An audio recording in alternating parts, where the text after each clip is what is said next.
মাটির মানুষ মাটির মতো নরম হইয়া চলো। মাটির থেকে তোমাকে বানাইয়া তোমাকে সবক দিতে চাই। এক নাম্বার সবক, মাটির দিকে তাকায় দেখো, তুমি যে এত গরম গরম ভাগ দেখাও, তুমি মাটির সৃষ্টি, মাটির মতো নরম হয়ে চলো, মাটির মতো নরম হইয়া চলো, গরম ভাব দেখাইও না। মাটি কেমন, এত অত্যাচার মাটির উপরে, কাউকে কিছু বলে না, রাগ করে না, সব ধৈর্যের সাথে মেনে নেয়। মাটির উপরে যে অন্যায় চলে, মাটি যদি একবার রাগ করে, ওই যে কয়েকদিন আগে ভূমিকম্প হইল না মায়ানমারে, ওদিকে থাইল্যান্ডে সব ধ্বংস হয়ে গেল। চিন্তা করেন তো, দুনিয়াটা ধ্বংস করতে 1 সেকেন্ড লাগে না, খালি একটা ভূমিকম্প হলেই হয়ে যায়। সংবাদ মাধ্যমে বারবার সতর্কতা বানিয়ে আসতেছে, মারাত্মক ভূমিকম্প আসবে, ভূমিকম্প, ঢাকা সহ সব শেষ হয়ে যাবে। শুনেন নাই? আমার মনে আছে তখন আমি ছাত্র, লেখাপড়া করি, অনেক আগে, ছোট ছিলাম। সংবাদ মাধ্যমে তখনকার সময় তারা খবর দিছিল মে মাসের 7 তারিখে কিয়ামত হবে, কিয়ামত, পুরো ঘোষণা হয়ে গেছিল কিয়ামত হবে। আল্লাহ তাআলা বলেন, গুনাহ থেকে নিজেকে বাঁচাও।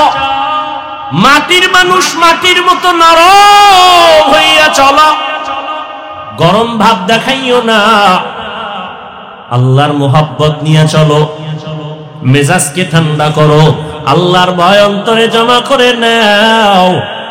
মরণের কথা স্মরণ করো। কিসের বাহাদুরি, কত বড় বড় বাহাদুর কবরে চলে গেল। কই নমরুদ, কই সাদ্দাত, কই ফেরাউন, কই হামান, কই কারুন। নমরুদ আমার আল্লাহকে মারার জন্য রেডি, আল্লাহকেই মেরে ফেলবে। সেই নমরুদের মারার জন্য কোন সৈন্য বাহিনী লাগে নাই।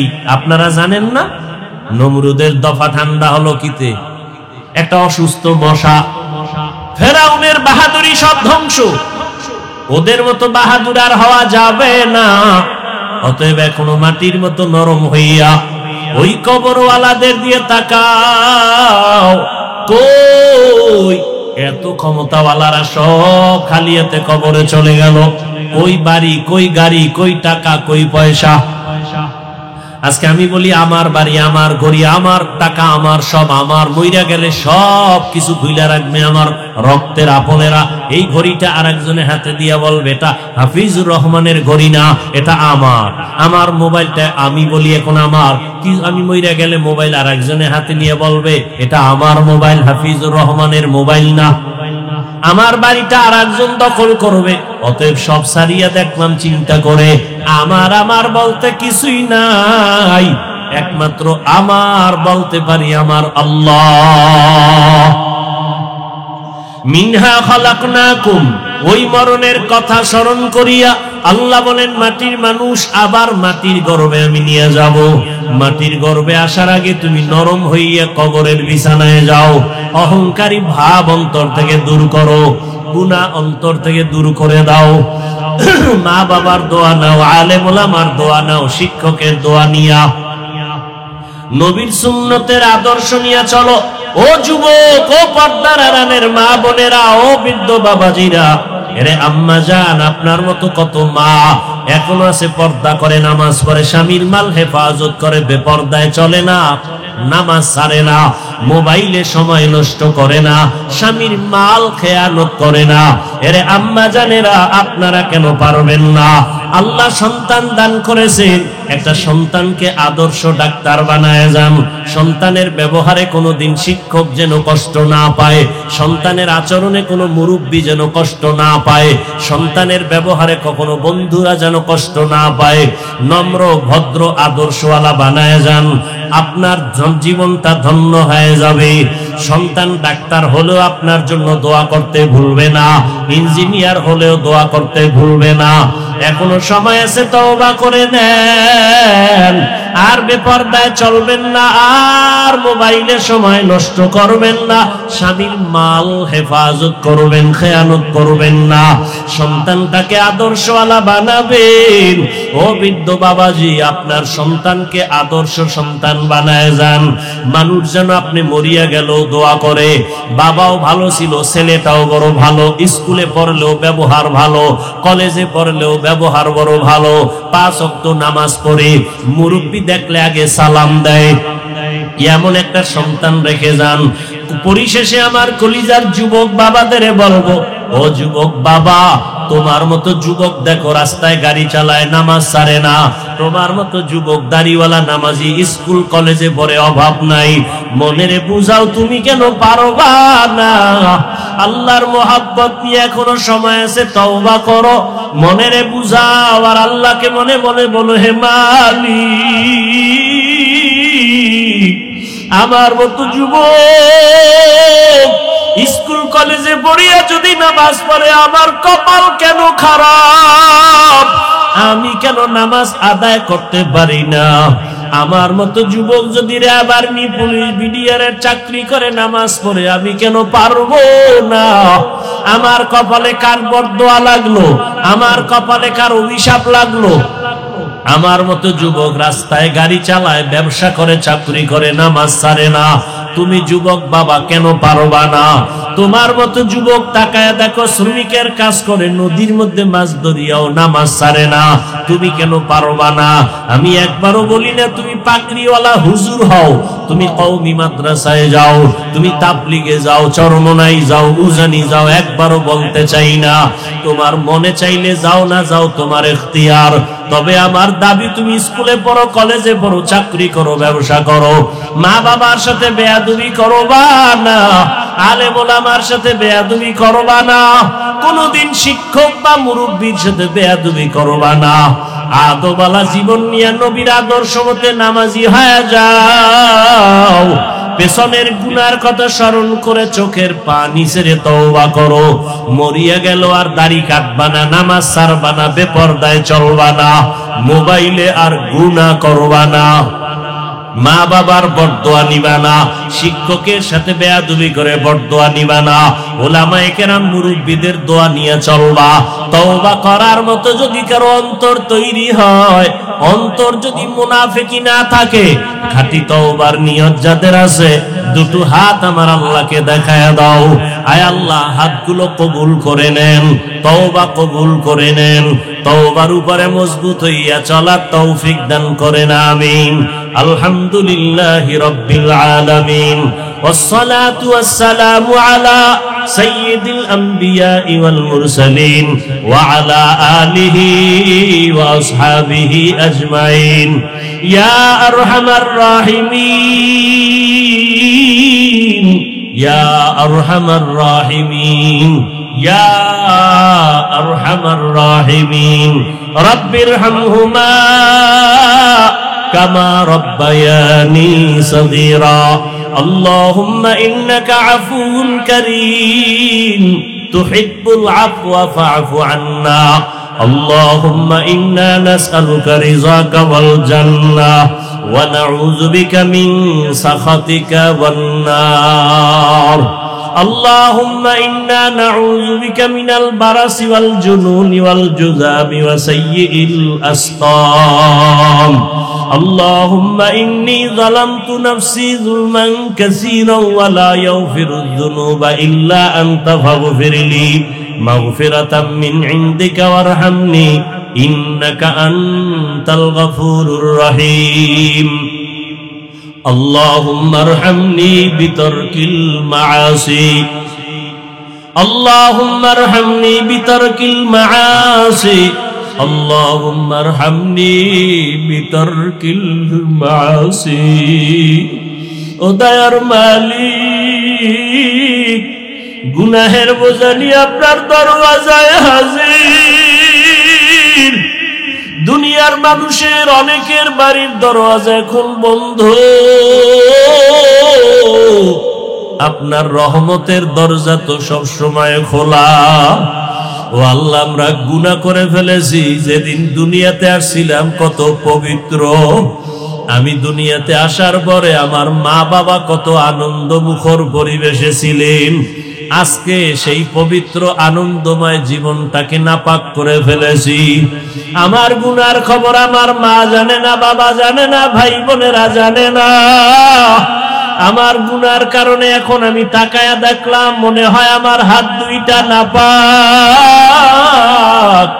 আমার গুনার কারণে আমার জবানটা নাপাক হয়ে গেছে, আমার গুনার কারণে আমার চোখ নাপাক, আমার অন্তর নাপাক।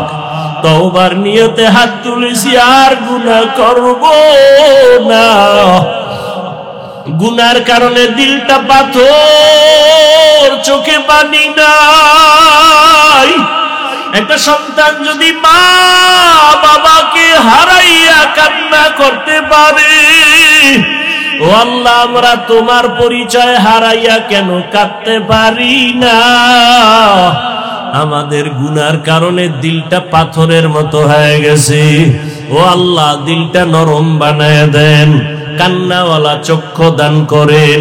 ও সিরাজদি খানের মুসলমান, দুনিয়ার ঘরে আগুন লাগলে পানি ছাড়া ঠান্ডা যেমন হয় না, জাহান্নামের আগুন যে গুনার কারণে জ্বলিয়া উঠল, তোমার আমার গুনার কারণে তোমার আমার মা বাবার কবরে জাহান্নামের আগুন চোখের পানি ছাড়া ঠান্ডা হবে না। ওই জাহান্নামের আগুনটা সমুদ্রের পানি দ্বারা ঠান্ডা করা যাবে না, আবে হায়াতের পানি দ্বারা ঠান্ডা হবে না, জমজমের পানি দ্বারা ঠান্ডা হবে না। রহমতের নবী বলেন, চোখের যদি এক ফোঁটা পানি ছাড়িয়া দাও, চোখের পানির কারণে জাহান্নামের আগুনটা নিভিয়া যাবে। গুনার কারণে দিলটা পাথর। ও আল্লাহর বান্দারা, ডানে বামে তাকাইয়া দেখো কার চোখে পানি। হাতটা বাড়াইয়া দোয়া চাও, কান্নাওয়ালার দোয়া খালি ফেরত যাবে না। ও কান্নাওয়ালা বাবারা, আপনাদের কপাল ভালো, আমাদের কপাল বড় খারাপ। আপনাদের চোখে পানি, আমাদের চোখে পানি নাই। আপনাদের কাছে দোয়া চাই, আল্লাহ আপনাদের রহমতের দৃষ্টি দিবেন, আল্লাহ এই উসিলায় আমাদেরকেও মাফ করে দিবেন। ও আল্লাহ, ময়দানে কাউকে খালি ফিরাইয়া দিয়েন না। আয় আল্লাহ, মা বোনদের কবুল করে নেন, ঘরে ঘরে সুন্নতের বাতি জ্বালায়া দেন, সন্তানগুলো নেককার বানায়া দেন। সন্তানের কারণে যেন মা বাবার ইজ্জত নষ্ট না হয়। আয় আল্লাহ, আমাদের সন্তানগুলো আমাদের সান্ত্বনার কারণ বানায় দেন, সন্তানের দ্বারা আমাদের সম্মান বাড়াবার ব্যবস্থা করে দেন। কত মা কান্না করে, কত বাবা কান্না করে, সন্তানের কারণে সমাজে মুখ দেখাইতে পারে না। ও অভিশপ্ত সন্তান, এমন অভিশপ্ত কপাল নিয়ে কেন দুনিয়ায় জন্ম নিয়েছো? তোমার কারণে বাবার মান সম্মান নষ্ট হবে, তোমার আদব আখলাকের দুর্বলতার কারণে মায়ের ইজ্জত নষ্ট, তোমার মতো সন্তানের অপরাধের কারণে তোমার মাকে মহিলারা বাজে কথা বলে, তোমার চরিত্রের কারণে তোমার বাবাকে সমাজের মানুষ খারাপ বলে। তুমি এত বড় চরিত্রহীন হইয়া কেন দুনিয়াতে আসছো? এখনো সময় আছে, মাওলার কাছে তওবা করে কাঁদো, আর মা বাবার কাছে গিয়া মাপ চাও। মা বাবার কষ্ট দিয়া জীবনে শান্তি পাইবা না, বড় ওই মা বাবার চোখের পানি তোমার আমার সফলতার পুঁজি। ওই মা বাবার চোখের পানি ছাড়া আমি হাফিজুর রহমান এই চেয়ারে বসতে পারি নাই রে বাবা। ওই মা বাবা কত বড় অমূল্য ধন, ওই মা বাবার দোয়া ছাড়া তুমি পরীক্ষায় পাস করতে পারো নাই। ওই মা বাবার চোখের পানি আর দোয়া ছাড়া টাকার মালিক হতে পারো নাই।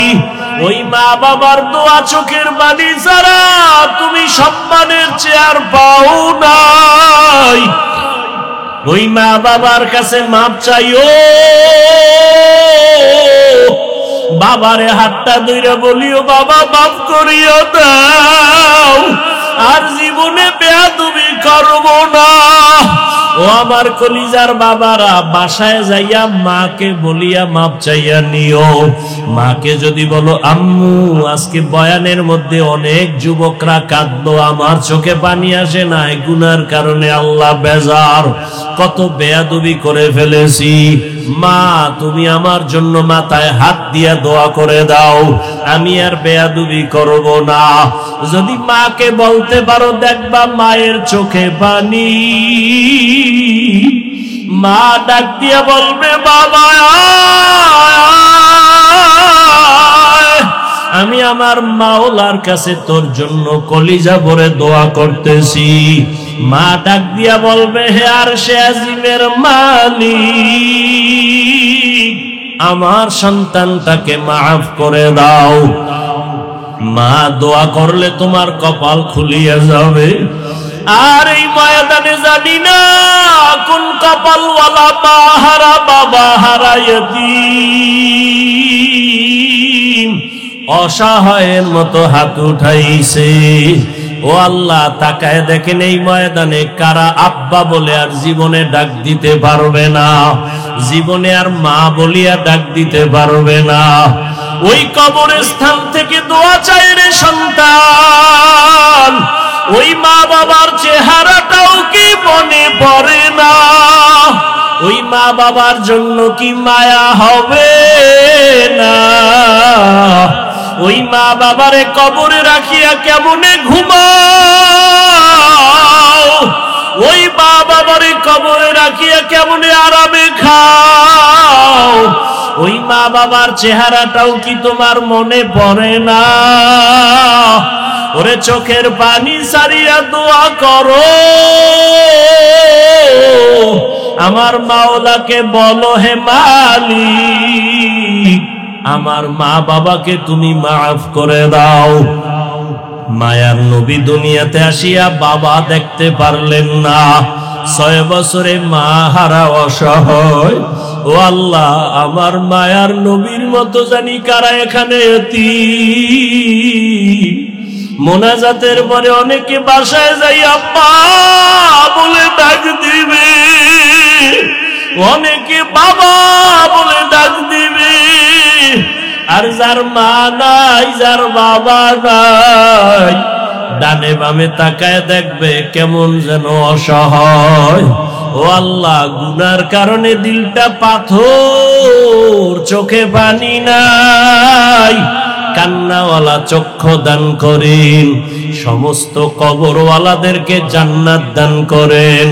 যারা বেঁচে আছেন হায়াত বাড়ায় দেন, অসুস্থ যারা সুস্থ করে দেন। আয় আল্লাহ, সারা দুনিয়ায় খেদমতের জন্য ইজ্জতের সাথে কবুল করে নেন। আয় আল্লাহ, সুন্নাতওয়ালা জীবন দান করেন। নবীজির রওজায় গিয়া সালাম দেওয়ার তৌফিক দান করেন।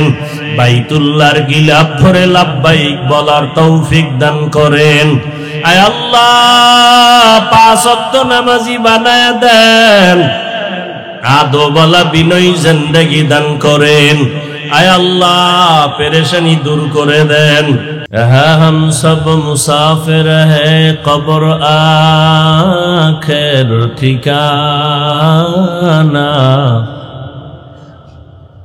यहाँ हम सब मुसाफिर है, कब्र आखिर ठिकाना।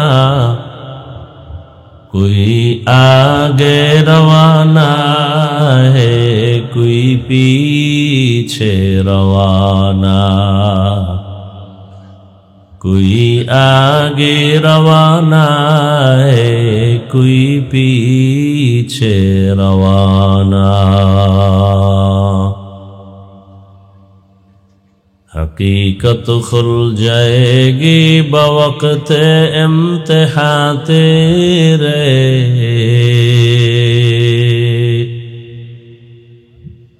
हकीकत खुल जाएगी बवक्त इम्तिहान तेरे। कि सुस्ती में या मेहनत में गुजारी जिंदगी तूने। کہ سستی میں یا محنت میں گزاری زندگی تو نے دین کی سورج ڈوب رہی ہے ہم لوگوں کی سامنے دین کی سورج ڈوب رہی ہے ہم لوگوں کی سامنے روز محشر کیا جواب ہے مصطفیٰ کے سامنے روز محشر کیا جواب ہے مصطفیٰ کی سامنے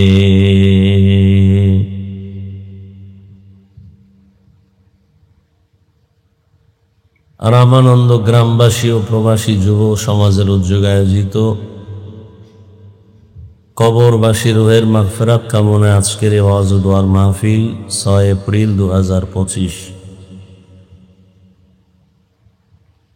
মহতি এ মাহফিলে উপস্থিত মোহতারাম সম্মানিত সভাপতি জনাব মোহাম্মদ জাকির হোসেন মুন্সি, প্রধান অতিথি জনাব জামাল উদ্দিন খন্দকার সাহেব, হযরত উলামায়ে কেরাম, অত্র এলাকার বিভিন্ন স্থান থেকে আগত আল্লাহ পাকের আশিকিন, জাকিরিন, শাকিরিন, মুহিব্বিন, মুরব্বিয়ান এজম, কলিজার টুকরা আমার সমবয়সী যুবক বন্ধুগণ, স্নেহের ছোট ভাই, পর্দার আড়ালে মাইকের আওয়াজ শ্রবণরতা সম্মানিতা মা ও বোনেরা,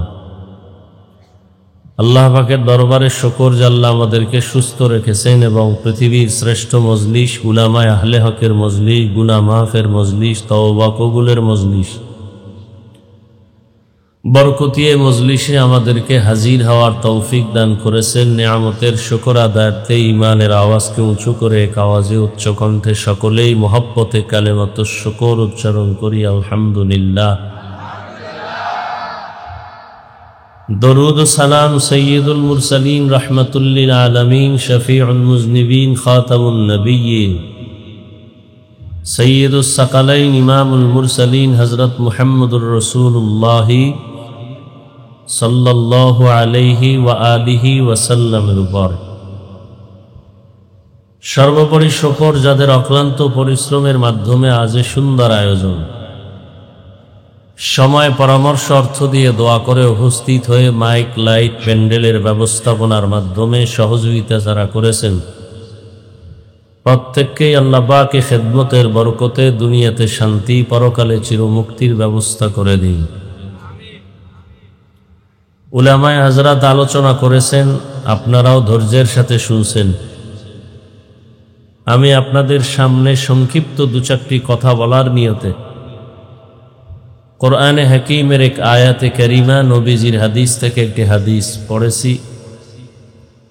ইখলাস ও রুহানিয়াতের সমন্বয়ে সহি নিয়তে, সহি তরিকায়, সহি কিছু কথা কোরআন সুন্নাহর আলোকে আমি বলতে পারি, আপনারা শুনতে পারেন মতো দয়াময় আল্লাহ সে তৌফিক দান করুন।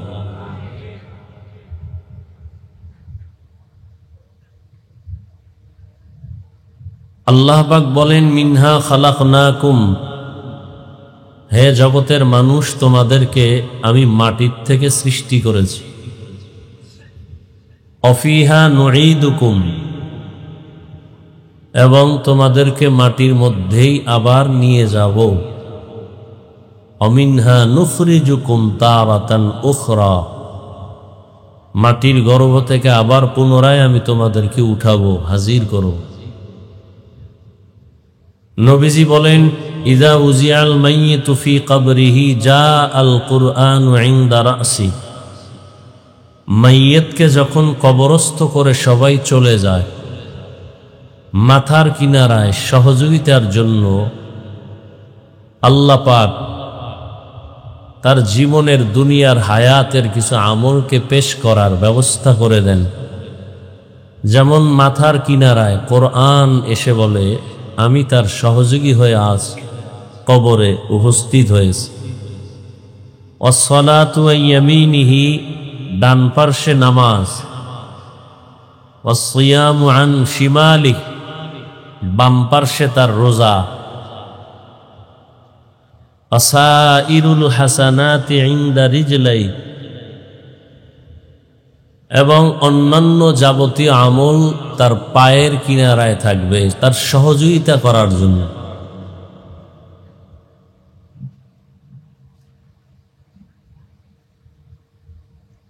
আল্লাহ রাব্বুল আলামিন দুনিয়াতে মানুষ সৃষ্টি করেছেন এবং মানুষকে সৃষ্টির শ্রেষ্ঠ মর্যাদা দান করেছেন। মানুষের মতো শ্রেষ্ঠ কোনো প্রাণী আল্লাহ বানান নাই, কিয়ামত পর্যন্ত আর কোনো প্রাণী আল্লাহ সৃষ্টি করবেন না। মানুষের মতো সৃষ্টি জগতে আর শ্রেষ্ঠ কোনো প্রাণী নাই। নূরের সৃষ্টি শ্রেষ্ঠ না,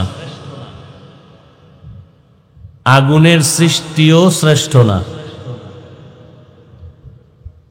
একমাত্র সৃষ্টির শ্রেষ্ঠ হলো মানুষ। ঘোষণাকার, জবান খুলেন, কথা বলেন, কিছু বুঝার চেষ্টা করেন।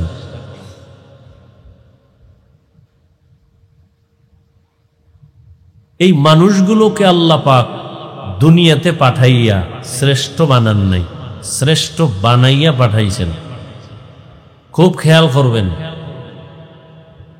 মানুষ সৃষ্টি করার পরে আল্লাহ শ্রেষ্ঠ মর্যাদা দেন নাই, বরং শ্রেষ্ঠ মর্যাদা দিয়া সৃষ্টি করেছেন। এবং এই মানুষ পৃথিবীতে কিভাবে তার মর্যাদাকে ধরে রাখবে সেজন্য আল্লাহ দুইটা ব্যবস্থা দিয়েছেন।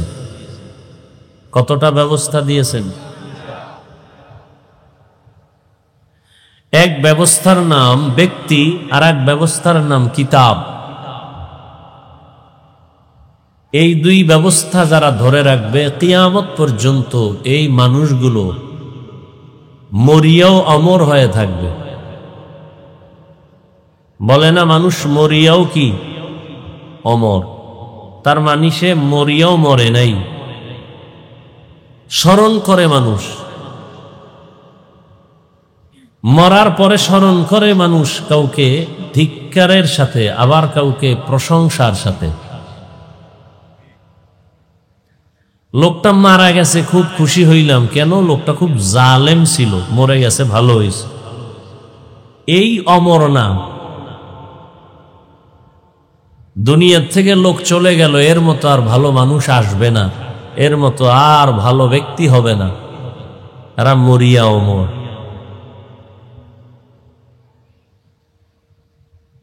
হাটহাজারীর আহমদ শফি রহমতুল্লাহ আলাই, জুনায়েদ বাবু নগরী রহমতুল্লাহ আলাই সহ বড় বড় আল্লাহওয়ালা যারা চলে গেছেন এরা মরিয়াও অমর।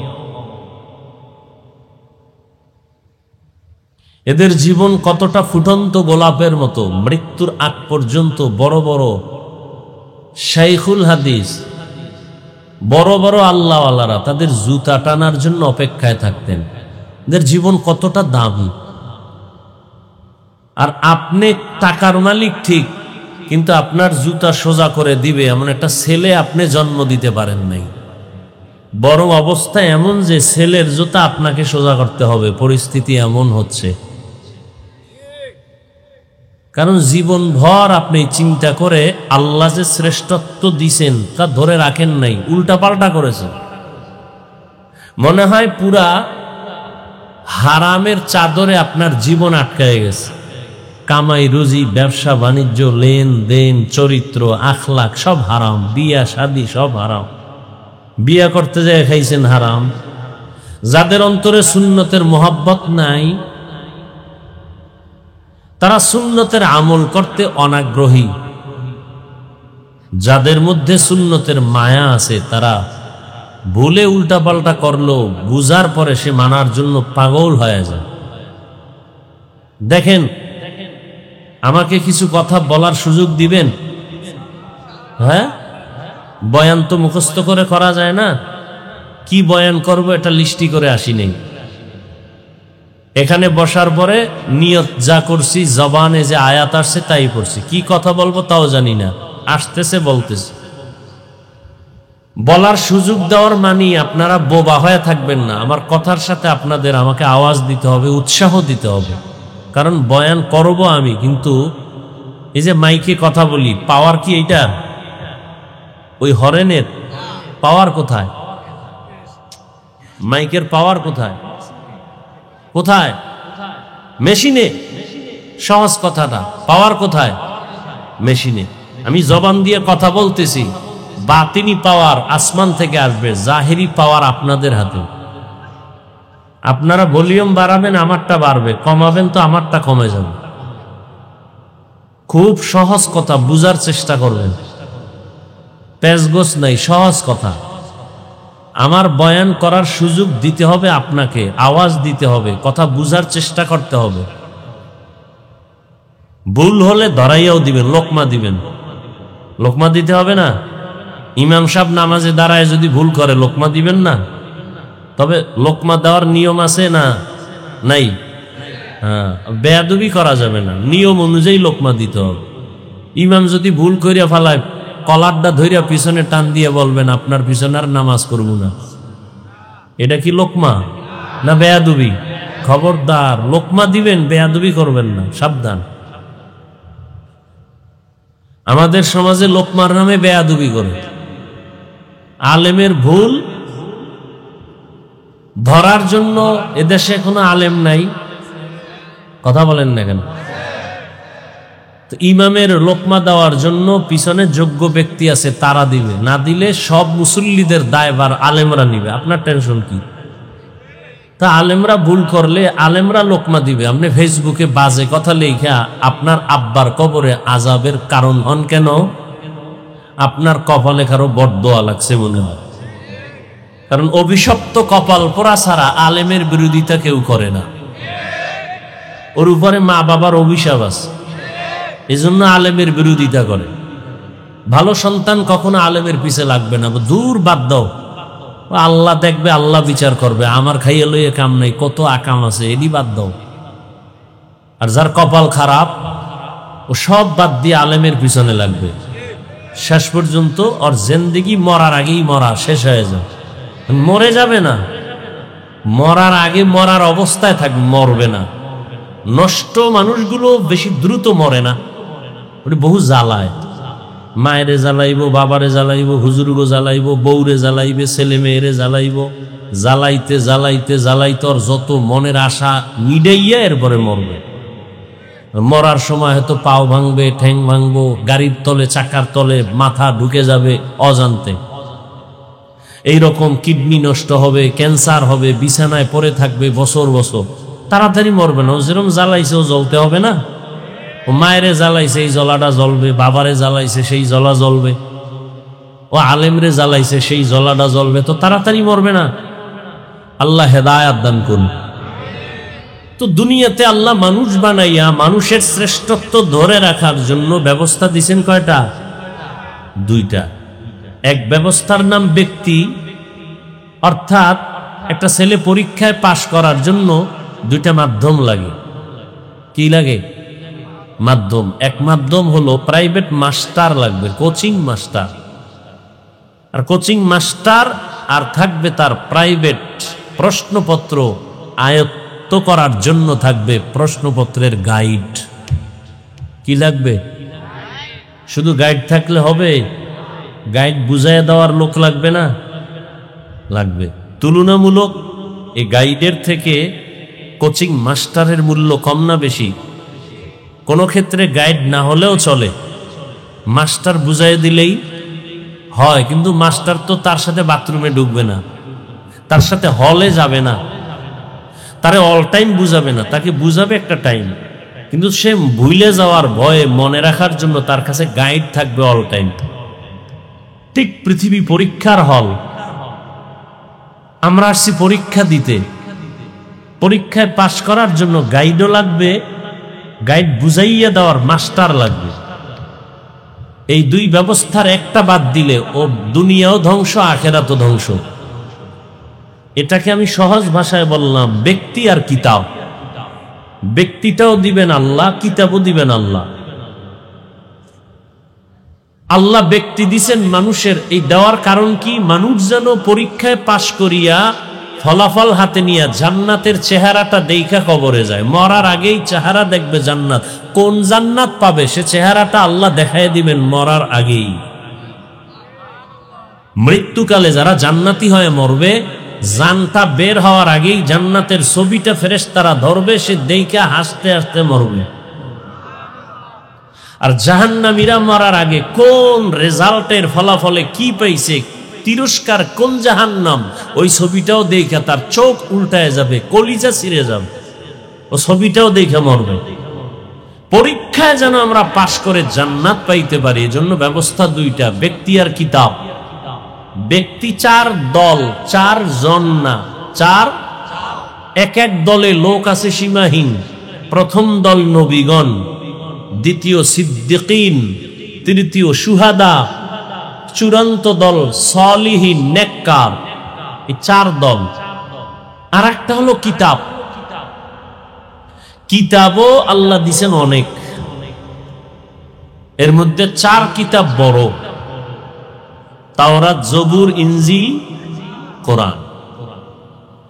সমস্ত ব্যক্তিদের মধ্যে শ্রেষ্ঠ প্রাইভেট মাস্টার, কোচিং মাস্টার ব্যক্তি হলেন রাহমাতুল্লিল আলামিন, শ্রেষ্ঠ। আর আল্লাহ শত শত কিতাবের মধ্যে শ্রেষ্ঠ কিতাব হলো কোরআনুল কারীম। শ্রেষ্ঠ ব্যক্তি রাহমাতুল্লিল আলামিন, শ্রেষ্ঠ কিতাব কোরআনুল কারীম। এই দুইটা আল্লাহ দিছেন, কিয়ামত পর্যন্ত এই দুইয়ের বিকল্প নাই। যারা একটা মানবে আর একটা মানবে না, এরা মরার আগেই ধ্বংস। দুনিয়াও বরবাদ, আখিরাতও বরবাদ। সমাজে এই মানুষও আছে, একদল বলে আমরা ব্যক্তি মানি, কিতাব মানি না, এরা গোমরা, এরা ভণ্ড। আর একদল বলে আমরা কিতাব মানি, ব্যক্তি মানি না, কোরআন মানি, হাদিস মানি, কোন হুজুর মানি না, মাযহাব মানি না, ব্যক্তি মানি না, পীর মানি না, ওলি মানি না, আউলিয়া মানি না, এরাও ভণ্ড। খবরদার, ভালো হইতে সময় লাগে অনেক, কপাল ঘুরতে 1 সেকেন্ড লাগে না।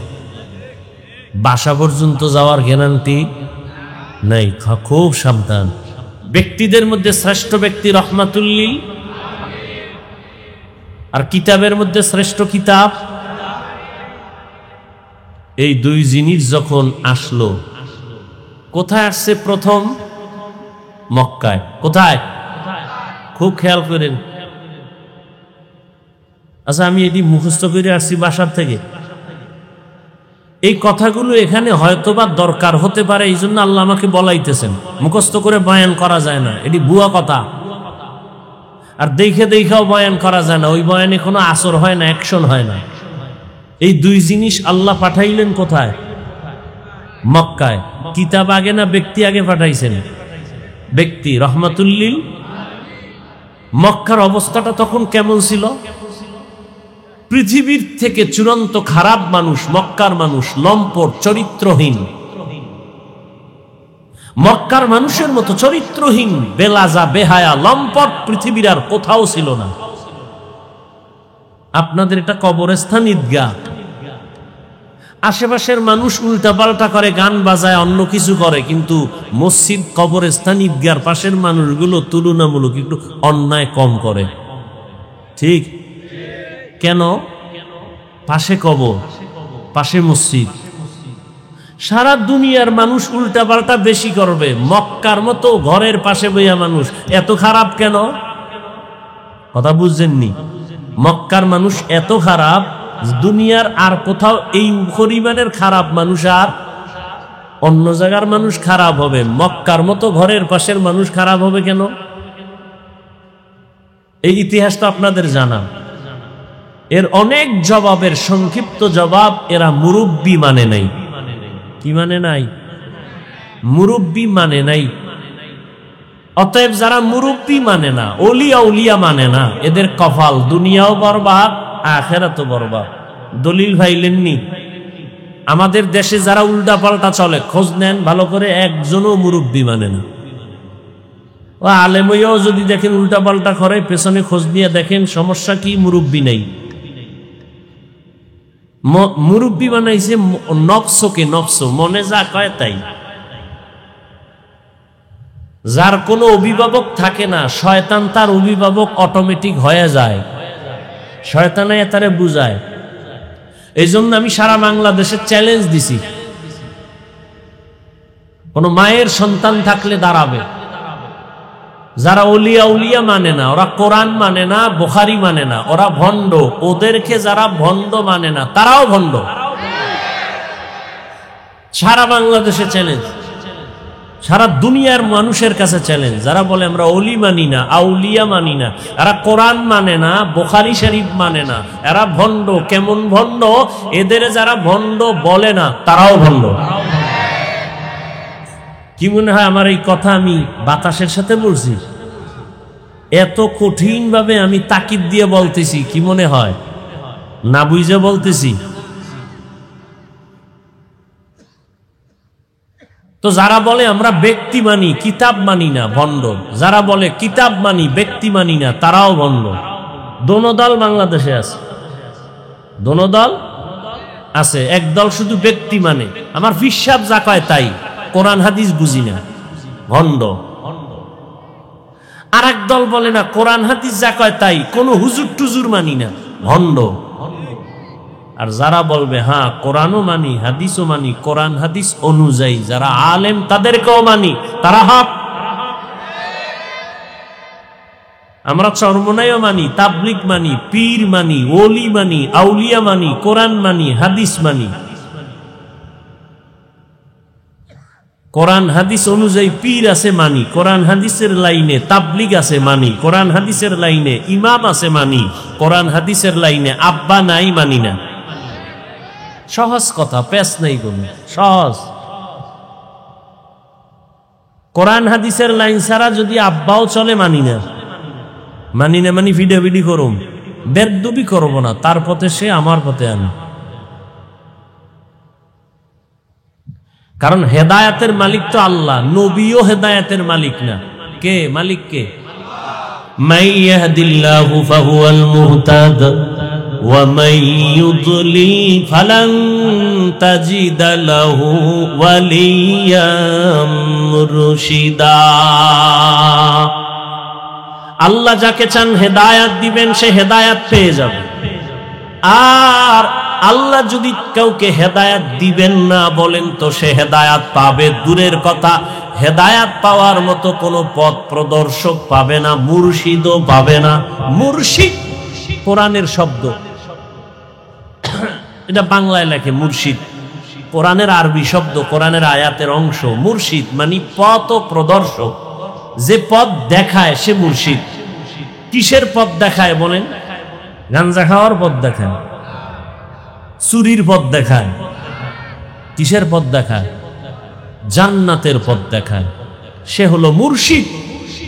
এই মুর্শিদ একেই আমরা আবার ফার্সি ভাষায় বলি পীর। পীর শব্দটা ফার্সি শব্দ, মানে মুরব্বী। এই মুরব্বীর আরবি শায়েখ, আরবি হলো শায়েখ মানে মুরব্বী, ফার্সি ভাষা পীর। এই মুরব্বীকে যে মানিয়া চলে তাকে বলে মুরিদ। মুরিদ মানে গোলাম না, ইচ্ছা যিনি করে সে মুরিদ। মুরিদ মানে ইচ্ছা করা। কিসের ইচ্ছা করছে? জান্নাতে যাওয়া। পথ চিনে না, তখন পথ যদি না চিনে, ভাই সাহাবায়ে কেরাম কোরআন হাদিস বুঝতেননি, বলে জানতেননি, মানতেননি। কোরআন হাদিস তাদের হাতে ছিল নি? ছিল। কোরআন হাদিস হাতে থাকতে নবীকে তারা অনুসরণ করলেন কেন? শুধু কোরআন হাদিস দিয়া সব সমাধান হবে? এজন্য ইসলামের দলিল 4টা বানায় দিছে, কোরআন হাদিস ইজমা কিয়াস। রাসূলের যুগে মোবাইল ছিল, সাহাবায়ে কেরামের যুগে ছিল, তাবেইন তাবে তাবেইনের যুগে ছিল। কোরআনে মোবাইলের কথা নাই, হাদিসেও নেই। নামাজে দাঁড়াইছেন, মোবাইলে রিংটোন বাইজে উঠছে, ইমাম সাহেবের কেরাত ভুলে গেছে মোবাইলের আওয়াজে। মানুষের নামাজ নষ্ট হবে হবে বাপ। রিংটোন যে বাজতেছে 1.5 মিনিট ধরে, এটার করবেন কি? কোরআন খুঁজলে সমাধান পাবেন? হাদিসে মোবাইলের সমাধান আছে? সমাধানের জন্য মুফতি সাহেব লাগবে। কি লাগবে? আপনি যদি কোন ব্যক্তি মানি না, আপনি ভণ্ড। এ সমাধান দিবে মুফতি, জাস্টিস, ইসলামী শরীয়তের জাস্টিস একমাত্র উলামায়ে আহলে হক। এরা ইসলামী শরিয়া বোর্ডের জাস্টিস। রহমতের নবী আসলেন মক্কা নগরীতে, মানুষগুলো মুরব্বী নাই, চরিত্রের কোনো ভালাই নাই, অবাধে যুবক যুবতী চলে, কোনো বিয়া শাদী নাই। এ বিষয়ে অনেক কথা।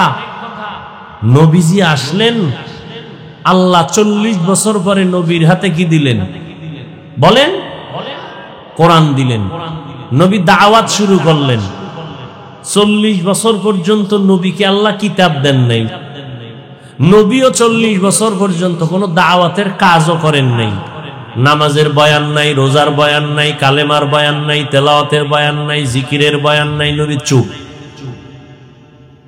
40 বছরের ব্যক্তিটা কি অবুঝ, ছোট? বিশ্ব নবী মানি পৃথিবীর শ্রেষ্ঠ জ্ঞানী, শ্রেষ্ঠ বৈজ্ঞানিক, শ্রেষ্ঠ দার্শনিক, রসুলের মতো শ্রেষ্ঠ বৈজ্ঞানিক আর কেউ ছিল? নবীর আগে ছিল, পরে ছিল, এখন আছে, আসবে। সারা দুনিয়ার সমস্ত বৈজ্ঞানিকদের শ্রেষ্ঠ বৈজ্ঞানিক কে? আমার নবী। দুনিয়ার সমস্ত দার্শনিকদের দার্শনিক আমার রসুল। দুনিয়ার সমস্ত মুফাসসিরিনদের মুফাসসির আমার রসুল। দুনিয়ার সমস্ত মুফতিদের মুফতি আমার। সারা জীবন এই প্রশংসা করলে শেষ হবে না। এক কথা, আমার রসুলের কোনো তুলনা নাই। সেই রসুল 40 বছর পর্যন্ত কোনো দাওয়াতের কাজ নাই, চুপ। চুপচাপ নবী কি করেন? এই 40টা বছর কি করতেছেন নবী? নবী মক্কা থেকে দূরে হেরা পাহাড়, ওখানে যাইয়া বিশাল উঁচু পাহাড়ের উপরে ওইটা ভেতর একটা গর্ত, ওখানে বসে আল্লাহর ধ্যান করেন, আল্লাহ পাওয়ার সাধনা করেন। কি করেন? আমার কথা বুঝতেছেন আপনারা? এবার আপনাদের কাছে আমার একটা প্রশ্ন। নবীজি দীর্ঘ 40 বছর পর্যন্ত আল্লাহ পাওয়ার সাধনায় সময় কাটাইলেন, কারো কাছে কোনো দাওয়াতের কাজ করেন নাই। কোথায় এই সময় কাটাইলেন বলেন? এবার আমাকে বলেন তো, মক্কার ঘর বাইতুল্লাহ, এটার দাম বেশি না হেরা গুহার দাম বেশি? কিসের দাম বেশি? বাইতুল্লাহর দাম বেশি। কোরআনের আয়াত, ইন্না আউওয়ালা বাইতিন উযিআ লিন-নাসি লাল্লাযী বিবাক্কাতা মুবারাকান ওয়া হুদা, মুবারাকান ওয়া হুদাল লিল আলামিন। কোরআনের আয়াত। বাইতুল্লাহ কত দামি! বাইতুল্লাহর দিকে যে হাজী সাহেব যায় প্রথম তাকাইব, প্রথম নজর দিয়া যা বলবে তাই কবুল। বাইতুল্লাহ এমন একটা হেদায়েতের ঘর, যার এরিয়ার মধ্যে ঢুকলেই বান্দা যত বড় অন্যায়কারী হোক, এখন আর তাকে গালি দেওয়া যাবে না। কারণ হাজাল বালাদি, নিরাপদ শহর।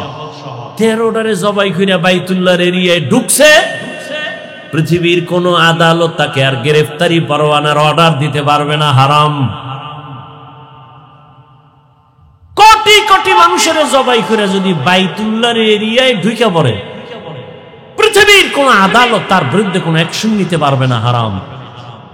ওখান থেকে বের হইলে সাইজ করো, যতক্ষণ বাইতুল্লাহর এরিয়ার মধ্যে থাকবে চোখ দিয়ে গরম নজরে তাকানো হারাম।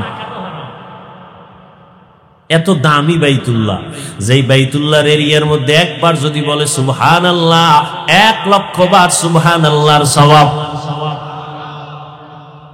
যেই বাইতুল্লাহর এরিয়ায় দাঁড়ায় বলবে আল্লাহ, কয়বার? একবার বলবে, 1,00,000 বার বলার সওয়াব। যেই বাইতুল্লাহর দিকে শুধু তাকায় থাকবে, কিছু পড়বে না, এমনি তাকায় থাকবে, যতক্ষণ তাকাইবে ততক্ষণ সওয়াব। সেই বাইতুল্লাহ দামি না হেরা পাহাড় দামি? সেই বাইতুল্লাহ থুইয়া রহমতের নবী হেরা পাহাড়ের গুহায় কেন 40 বছরের মতো সময় কাটালেন? এই জবাব আমার দেশের উলামায়ে কেরাম যদি ভালো করে গবেষণা করতেন, অনুধাবন করতেন, কোনদিন পীর আউলিয়ার খানকার বিরোধিতা করত না। আউলিয়ারা কারে উকবা ইখতিয়ার, জাহেলারা কারে দুনিয়া ইখতিয়ার। মাইলে মোমেন সোয়ে মোমেন মিশাওয়াদ, মাইলে কাফের সোয়ে কাফের মিশাওয়াদ। আমরা আহলে হক, যারা হক তাদেরকে সম্মান করি, মহব্বত করি। যারা ভণ্ড বাতিল তাদেরকে আমরা মহব্বত করি না। কেন? যে আল্লাহর দুশমন সে আমাদেরও দুশমন, যে রসুলের দুশমন সে আমাদেরও দুশমন। সোজা কথা।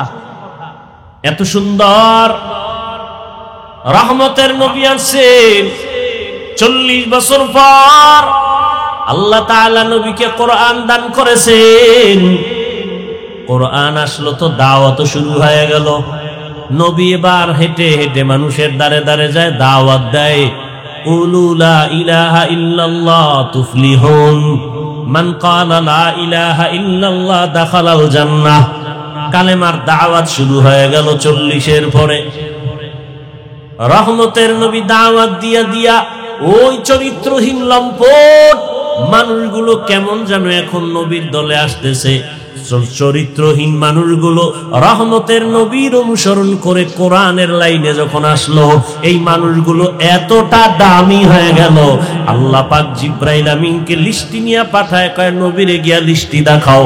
এই লিস্টিতে যাদের নাম আছে এরা বিনা হিসাবে জান্নাতি। আতিনা ফি দারে দুনিয়া না হাসান, আতিনা ফি দারে উকবা না হাসান, ইয়া গিয়াসাল মুস্তাগীসিন ইহদিনা ইফতিখারা বিল উলুমে ওয়াল গিনা।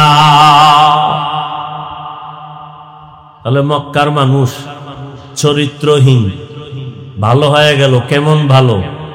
জান্নাতের সুসংবাদ মরার পরে না আগেই। কেমন সুসংবাদ, কেমন দামি! ইতিহাসের পৃষ্ঠা উল্টাইয়া দেখো, রহমতের নবীকে জবাই করার জন্য তরবারি নিয়ে দৌড়ায় পৃথিবীর নিকৃষ্ট সন্ত্রাসী। নাম কি? ওমর। নবীকে জবাই করে কল্লাটা নিয়ে আসবে, আবু জাহাল 100 লালুর পুরস্কার দিবে। রহমতের নবীরে যাইয়া জবাই করবে, তরবারি নিয়ে ওমর দৌড়ায়। আল্লাহর আদালত থেকে হেদায়েতের লাইন ঘুরে গেল, রহমতের নবীর দোয়া কবুল হয়ে গেল। ওই ওমর তরবারি ফালাইয়া রহমতের নবীরে দেখলেন, আর কালেমা পড়ে মুসলমান হয়ে গেল। এমন দামি এখন ওমর। ওমর এখন যেই পথে চলে, শয়তান ওই পথে চলতে ভয় পায়। ওমরের নাম শুনলে এখনো কেমন যেন খালি গরম গরম বাতাস। কেমন বান্দা! নবীরে জবাই করতে যায়, হেদায়েতের মালা গলায় লেগে গেল। ওমরের এখন রাস্তা দিয়া চললেই শয়তান চলে না, শয়তান আসে না, ওমরের দেখলে পালায়। হ্যাঁ, সিরাজদি খানের এক যুবক কয়, শয়তান আমারে দেখলেও পালায় কেন? বলে, ওর থেকে বড় শয়তান আমি। কারণ এই পরিমাণ আকাম আমি করতে পারি, শয়তানে আকামের খবরই জানে না। কি? শয়তানও এই আকামের খবর জানে না। বাংলাদেশে যে আকামগুলি ঘটে মাঝে মাঝে, ঠিক নেই? কঠিন, শয়তানও পারে না। যুবক মদের বোতল নিয়ে রাস্তা দিয়ে হাঁটে, হঠাৎ করে নজর করে দেখছে ওমর আসতেছে। ওমর ভয় পেয়ে গেছে। ওমর মানি কথার আগে তরবারি। মদের বোতল ফালাইলে ওমরের নজর হয়ে গেছে, ফালাইলে মাইরের আর বাঁচার উপায় নেই, মাইর খাওয়া লাগবে, মদের বোতল ফালাই আর না ফালাই।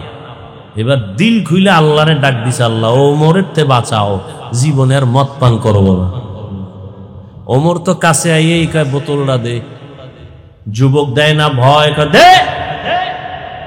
যুবক যখন মদের বোতল ওমরের হাতে দেয়, শরীরটা কাঁপতেছে, অন্তর কাঁপতেছে, আল্লাহর কাছে কান্না করেছে, দোয়া করেছে, আল্লাহর মদ পান করব না, ওমরের হাত থেকে বাঁচাও। ওমর বোতল নিয়ে দেখে এক ফোঁটা মদও বোতলে নাই, পুরা বোতল সাদা দুধে ভরা। কার কুদরত? দিনের বেলা রাজনীতি করে, রাষ্ট্র পরিচালনা করে, রাতের বেলা এলাকায় ঘুরে ঘুরে খবর নেয় চুপে চুপে। হঠাৎ নজর করে দেখে বাগানের মধ্যে বাতি জ্বলে, গিয়ে দেখে ছোট একটা ঘর, ওমর চুপচাপ দাঁড়ানো একা, কেউ দেখে না, ওমর একা দাঁড়ানো। শুনতেছে দুই মহিলার আওয়াজ, একজন মা আর একজন মেয়ে। মা বলতেছে, এই কলিজার সন্তান, বাজারে দুধ বিক্রি করতে নিয়ে যাবি, গাভীর দুধ, পানি বেশি দিয়া নিস। মেয়েটা বলে, আম্মু খবরদার, আর বলবা না, ওমর যদি খবর পায় কল্লা ফালায় দিবে। মা কয়, ওমর দেখবে না। ওমর শুনতেছে, মা কয়, ওমর দেখবে না। মেয়ে ডাক দিয়ে কয়, মা, ওমর যদিও দেখবে না, তবে ওমরের আল্লাহ তো দেখবেন। ওমর এতটুকু শুনে চলে গেছে। পরের দিন ওই মেয়ে মা দুজনকে ডাকছে আদালতে। কে ডাকছেন? ওমর ডাইকা কয়, ভয় তো পাইয়েই গেছে। ওমর বলে, কোনো ভয় নাই, আমার এরিয়ার মধ্যে আপনাদের মতো ধন্য সন্তান পাওয়া বড় কঠিন। আপনার মেয়ে বড় ভালো মেয়ে, বড় চরিত্র সুন্দর, বড় আদবওয়ালা, আল্লাহর ভয় তাকওয়াওয়ালা। বলে, হ্যাঁ। আমি অন্যায়ের পথ দেখাইলেও মেয়ে পথ দেখতে চায় না। ওমর কয়, লাখ কোটির মধ্যে এরকম একটা মেয়ে পাওয়া কঠিন। আপনি যদি মা হিসাবে খুশি হয় বলেন, আমি আপনার মেয়েটাকে আমি ওমরের ছেলের জন্য নিতে চাই। মেয়ে কি বলবে? হবে না কি? মেয়ের মা খুশি, ওমরের ছেলের সাথে বিয়া হয়ে গেল সেই মেয়ের। আর সেই মেয়ের বংশে ফুটন্ত আকাশের চাঁদ, আর এক চাঁদ আসছে জমিনে। ওই ব্যক্তির নাম ওমর ইবনে আব্দুল আজিজ। ওই মেয়ের বংশ, ওই মেয়ের গর্বের এক ধারায়। ওমর রাজনীতি করে দেখায় গেছেন, আবু বকর রাজনীতি করে দেখায় গেছেন, রহমতের নবী রাষ্ট্র পরিচালনা করে দেখায় গেছেন। রাষ্ট্র পরিচালনা করো, সেখানে অশান্তি হবে কেন? রক্তপাত হবে কেন? একমাত্র কারণ, ওই দুই জিনিস যারা মানবে না তারা মরার আগেই ধ্বংস। মনে আছে না? এক নাম্বার হলো ব্যক্তি, দ্বিতীয় হলো কোরআন, প্রথম রহমতুল লিল আলামিন। নবী বিদায় বেলা সারা দুনিয়ার উম্মতের জন্য এই দুইটা জিনিস রেখে চ্যালেঞ্জ দিয়ে গেলেন। ক্বালা রাসূলুল্লাহ সাল্লাল্লাহু আলাইহি ওয়া আলিহি ওয়াসাল্লাম, তারাকতু ফীকুম আমরাইন লান তাদিল্লু মা তামাসসাকতুম বিহিমা কিতাবাল্লাহি ওয়া সুন্নাত রাসূলি। দুই জিনিস রেখে গেলাম। নবী বলেন, যদি ধৈর্য রাখো ঈমানও যাবে না, সম্মানও যাবে না। এক নম্বরে আল্লাহর কিতাব কোরআন, দ্বিতীয়টা হলো আমি মুহাম্মদের যারা পাবা না তাদের জন্য আমি মুহাম্মদের রেখে যাওয়া সুন্নাত। নবীরে আর পাবো? নবীরে পাবো না, কিন্তু নবী আমাদের জন্য তার আদর্শ রেখে গেছেন। ও বাবা, সন্তান বিবাহ তুমি যদি করতে চাও, কেমন মেয়ে ঘরে নিবা? রহমতের নবী আদর্শ শিখে গেছেন। ওই আদর্শ মতো বিয়া করো, বিয়ার মধ্যে দেখবা শান্তি। ওই আদর্শ মতো সন্তান নাও, সন্তান হবে সান্ত্বনার সন্তান, চোখ জুড়ানো সন্তান হবে। নবীর আদর্শ মেনে তুমি খানার প্লেটে বাও, খাইয়া দেখবা পেটটা ঠান্ডা। উল্টা পাল্টা খাইবা, তোমার অশান্তি মরার আগেই শুরু হয়ে যাবে। নবীর আদর্শ মতে বিবাহের সিঁড়িতে পা রাখো। নবী বলেন, বিয়ার আগে ভালো মা ঘরে নাও। এমন একটা মা ঘরে নাও। বলে কেমন মা? বলে যেই ফল খাইতে চাও গাছটা ভালো হলেই তো ফল ভালো। মা যদি ভালো হয় তো সন্তান ভালো। একটা ভালো সন্তানের মা বাবা হয় যদি কবরে যাও, তুমি মরিয়াও অমর। একটা সন্তান ইঞ্জিনিয়ার হোক বাধা নাই, ডাক্তার বানাও বাধা নাই, প্রফেসর বানাও বাধা নাই, এসপিডিসি বানাও বাধা নাই। সন্তান যদি তেলাওয়াত করে, নামাজ পড়ে, মা বাবার জন্য দোয়া করে, এই সন্তান মা বাবার জন্য নাজাতের জরিয়া হবে। এরকম মা ঘরে আসেননি? খবর নেই। নবীর আদর্শ যারা ধরে রাখছে এখনো, তারা সম্মানেও আছে, শান্তিতেও আছে। আর যাদের কাছে কোরআন নাই, নবীর আদর্শ নাই, এরা সম্মানেও নাই, শান্তিতেও। 10 তলা বিল্ডিং শান্তি? মিথ্যা কথা। শান্তির মালিক কে? মহামারী করোনায় চাইয়ে দেখছেন না, নগদ সারা দুনিয়াটা স্তব্ধ। দুনিয়ার সব মানুষগুলো ঠান্ডা। করোনায় পুরা দুনিয়াটাকে অন্ধকার বানায় দিল। ব্যবসা বন্ধ, চাকরি বন্ধ, ব্যবসা বন্ধ, ফ্যাক্টরি বন্ধ, গাড়ি বন্ধ, দোকান বন্ধ, সব বন্ধ। ইতিহাস ভুলে যাইও না রে যুবক। মহামারী করোনা সব বন্ধ করে দিয়েছে। দ্বীনের মার্কাজ, মাদ্রাসা, কোরআন বন্ধ হয় নাই, হয়েছে? স্কুল কলেজ সব বন্ধ, কোরআনের মাদ্রাসা বন্ধ হয়েছে। না খাইয়া মরছে কয় হুজুর। বড় লোকেরা মাস্ক লাগাইছে, ট্রিপল মাস্ক, মরবে না। যমুনা গ্রুপের মালিক তো মইরা সুটকি হয়ে গেছে, মরে নাই। সিঙ্গাপুরে স্পেশাল ফ্লাইটে নাও, কত হাজার কোটি টাকা চাও, নাও ডাক্তার, প্রাণ ভিক্ষা দাও। পেরেছে? মাস্ক বাঁচাইতে পারে? অথচ সেই সময় শত শত করোনার লাশ। ছেলে যায় না বাবার কাছে, মরছে করোনা, যাবে না। কিন্তু আমগো দেশের হুজুরেরা এই সব লাশগুলো কাঁধে নিলেন, গোসল করায়া, কাফন পরায়া, জানাজা পরায়া কবরে রাখলেন। একজন হুজুরেও করোনায় মরে নাই।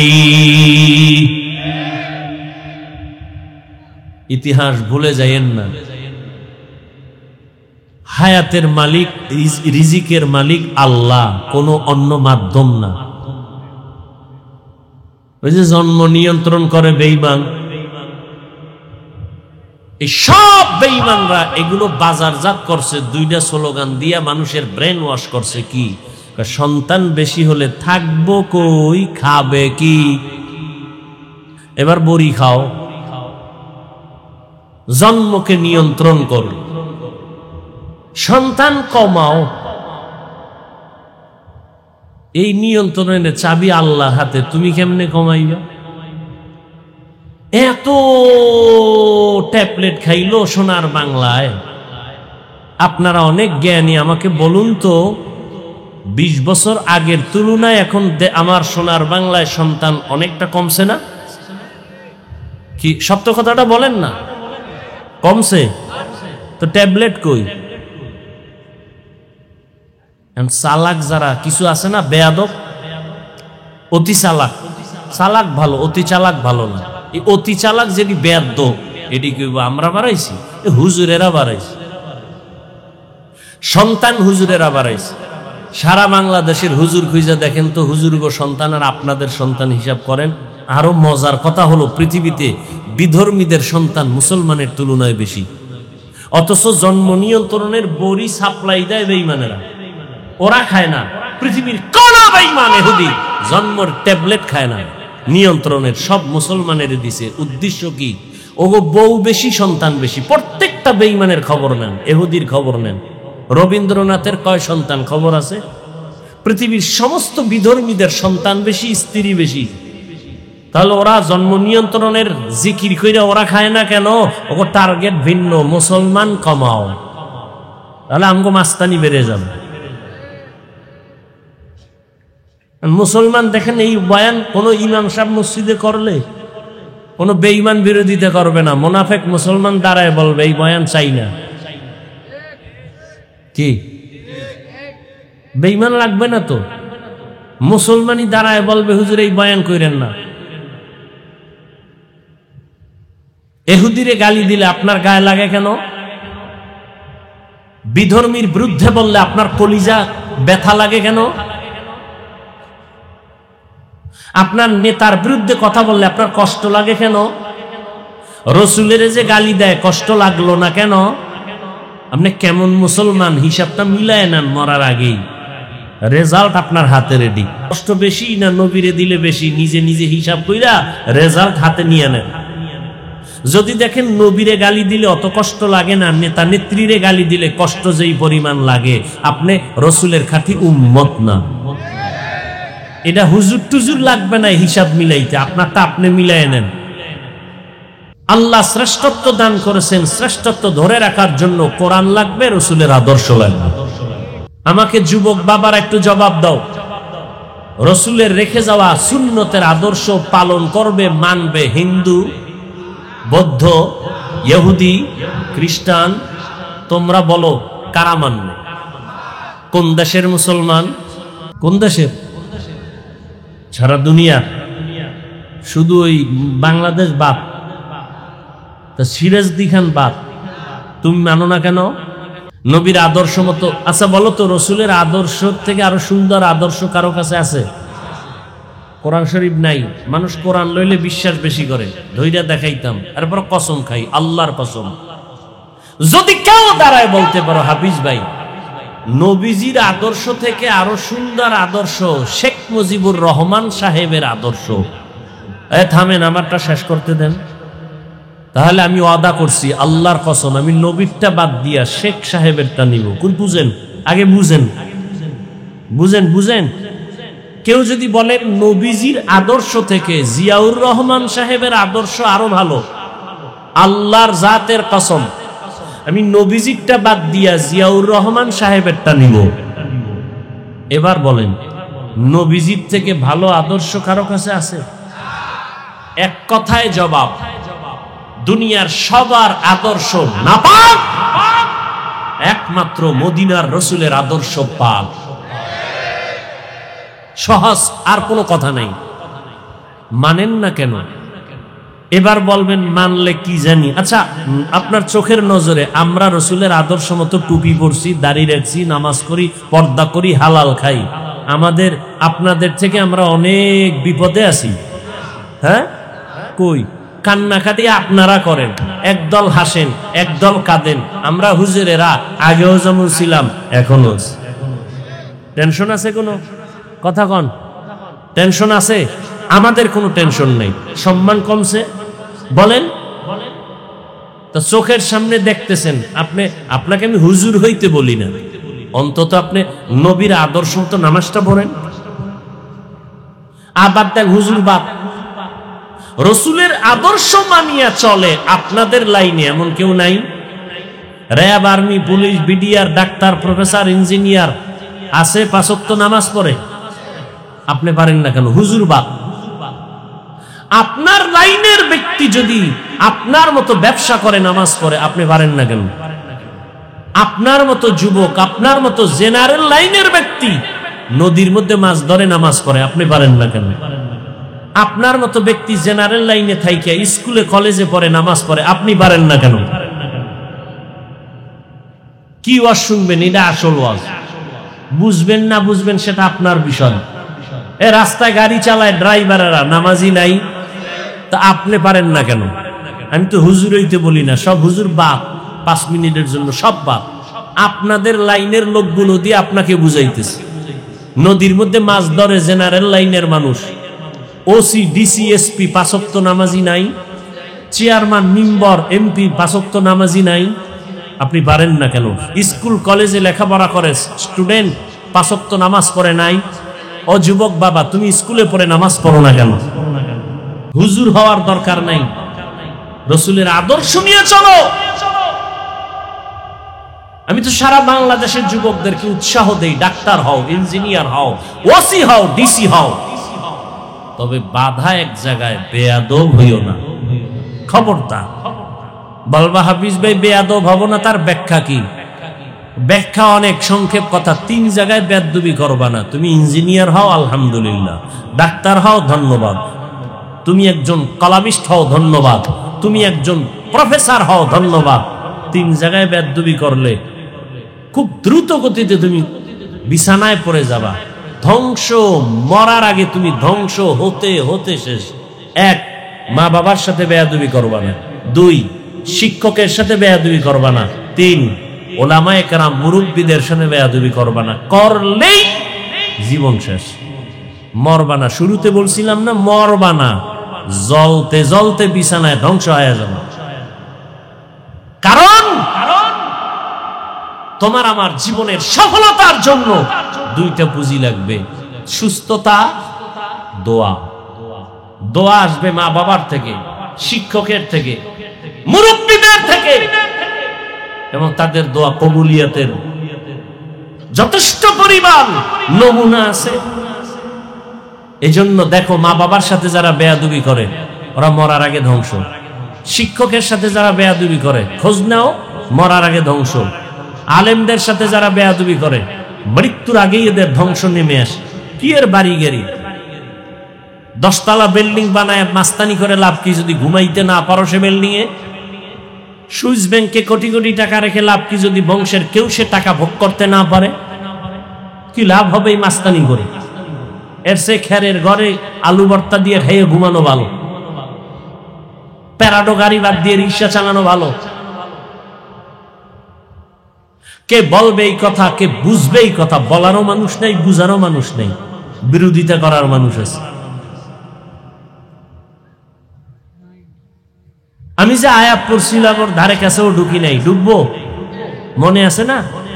সংক্ষেপ 2-4টি কথা বলবো। মিনহা খালাকনাকুম ওয়া ফিহা নুঈদুকুম ওয়া মিনহা নুখরিজুকুম তারাতান উখরা।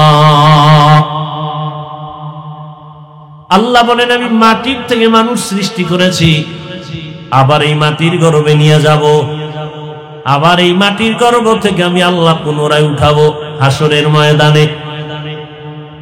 এখানে অনেক কথা আছে, আল্লাহ মাটির থেকে কেমনে সৃষ্টি করলেন,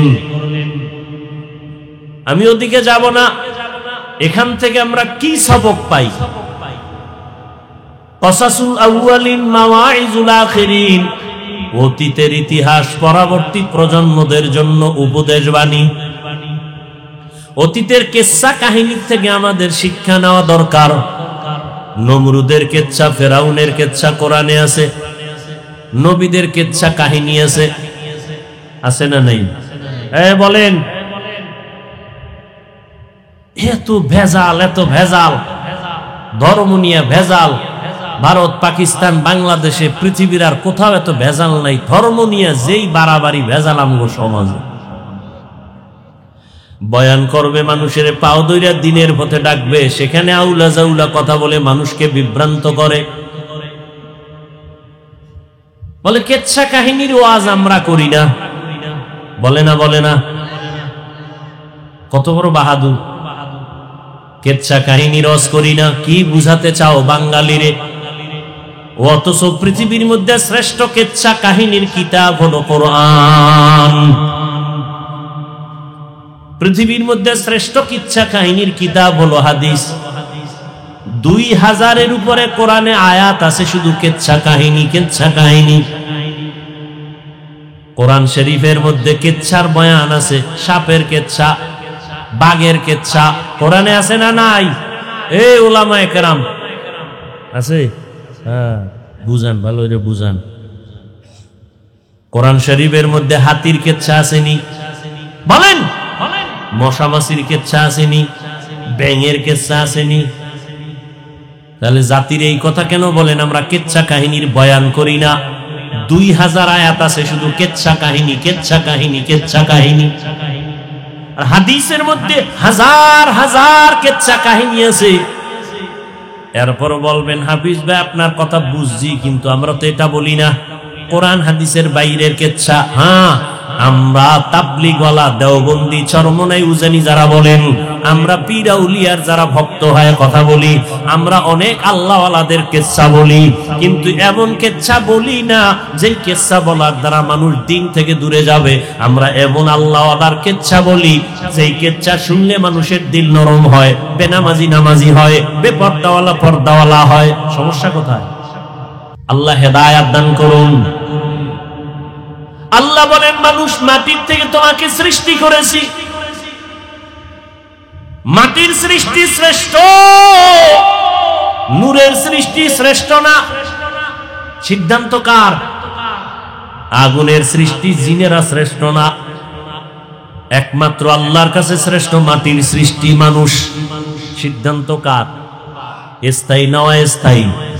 জানা থাকলে বলেন আল্লাহরই স্থায়ী সিদ্ধান্ত মানে নাই কে? বলেন মাটির সৃষ্টি, কথা বলেন, মাটির সৃষ্টি শ্রেষ্ঠ, মাটির সৃষ্টি নূরের সৃষ্টি শ্রেষ্ঠ না, আগুনের সৃষ্টি শ্রেষ্ঠ। ঘোষণা কার? সিদ্ধান্ত কার?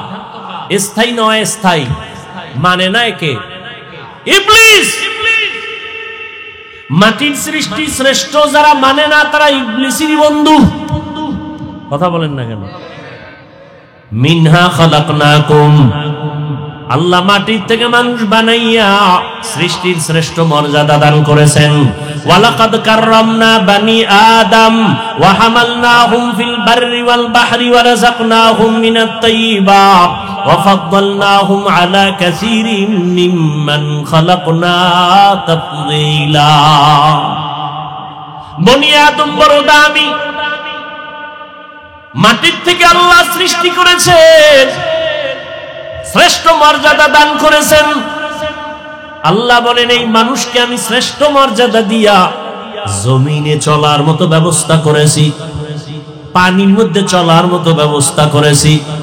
যেই লোহা পানির মধ্যে ফেলে দিলে ভাসে না ডুবে যায়, কিন্তু মানুষের মেধা দিয়া সেই লোহা দিয়া বড় বড় স্টিমার বানাইয়া এক দেশ থেকে অন্য দেশে ব্যবসার জন্য মালামাল টানাটানি করে। এই ব্যবস্থা কে করেছেন? একমাত্র আমার আল্লাহ। আল্লাহ বলেন এই মানুষের জন্য আমি পিওর খানার আয়োজন করেছি। ও মানুষ, আমি আল্লাহ পিপিলিকার খানা দেই, গর্তের পিপিলিকার খানা কে দেন? বলেন। উড়ন্ত পাখির খানা কে দেন? জমিনের মধ্যে জঙ্গলে হাজারো প্রাণী আছে, কে খাওয়ায়? এরে আল্লাহর গোলাম, নদীর মধ্যে কোটি কোটি ধরনের প্রাণীর খানা কে দেন? ওই যে বড় বড় সমুদ্র, আটলান্টিক মহাসাগর, প্রশান্ত মহাসাগর, বড় বড় সমুদ্রের নীল তিমি আছে, নীল তিমি আছে না নাই? এক একটা নীল তিমির প্রতিদিনের খাদ্য তালিকা 1000 কেজি চিংড়ি মাছ। সুবহানাল্লাহ বলবেন না? কে খাওয়ায়? কোহে কাফ একটা পাহাড়ের নাম, ওই পাহাড়ে একটা প্রাণী বসবাস করত, সিমোর্গ। ওই প্রাণীটার প্রতিদিনের খাদ্য হলো 40টা মোটা তাজা হাতি। কে খাওয়ায়? বলেন কে খাওয়ায়? দেখছেন নি? ও আল্লাহর বান্দারা, চিড়িয়াখানা ঢাকায় যাও, বাঘের খানা লেখা আছে তালিকায় 17 কেজি গোশত খায় একটা বাঘ প্রতিদিন। কে খাওয়ায়? জঙ্গলের প্রাণীর খানা কে দেন? ওরা কি আপনাদের সিরাজ দিখান বাজারে আইসা সকাল 8টায় নাস্তা খায় না? আল্লাহ ওদের বাড়ি পৌঁছায় দেয়। ওরা দামি না আমরা দামি? বলেন। আমগো খানা আল্লাহ আমগো ঘরে দিতে পারতেন না? আমরা গাধার মতো দৌড়ই কেন খানার জন্য? পিপিলিকার খানা আল্লাহ গর্তে যদি দিতে পারেন, মাছের খানা যদি নদীর ভিতরে দিতে পারেন, উড়ন্ত পাখির খানা যদি বাতাসের মধ্যে দিতে পারেন, জঙ্গলের প্রাণীর খানা যদি আল্লাহ জঙ্গলে দিতে পারেন, সব প্রাণীদের থেকে তো আমরা দামি। আমাদের খানা কেন আল্লাহ আমগো মুখের সামনে দিলেন না? আমরা কেন পাগলের মতো দৌড়াই? খানার জন্য মায়ের গালি দেই, খানার জন্য যত মামলা, খানার জন্য যত হামলা, খানার জন্য যত মা বাবার দ্বন্দ্ব, খানার জন্য যত স্বামী স্ত্রীর মাঝখানে দ্বন্দ্ব, শুধু খাই খাই জিন্দেগির জন্য। এর একমাত্র কারণ পিপিলিকা কোনোদিন আন্দোলন করে না, খানা দাও, বেতন বাড়াও। আন্দোলন করছে? পিপিলিকা তার খানা জায়গা মতো পায়। আমরা মানুষ দামি হইয়া কেন আন্দোলন করি? বেতন বাড়াও, রিজিক বাড়াও, খানার তরকারি বাড়াও, আমাদের খানার সবজির দাম কমাও। কেন কেন কেন? একমাত্র কারণ ওই পিপিলিকা ঠিক মতো টাইম মতো খানা পায়, জঙ্গলের প্রাণী টাইম মতো খানা পায়, নদীর মাছ টাইম মতো খানা পায়। একমাত্র কারণ আল্লাহরে ওরা মানে, আল্লাহ ওদের যা প্রয়োজন চাওয়ার আগে মিটায়। আর আমরা আল্লাহর পেয়ারা গোলাম হইয়া আল্লাহকে মানি না, এ কারণে আমরা টাইম মতো খানাও পাই না।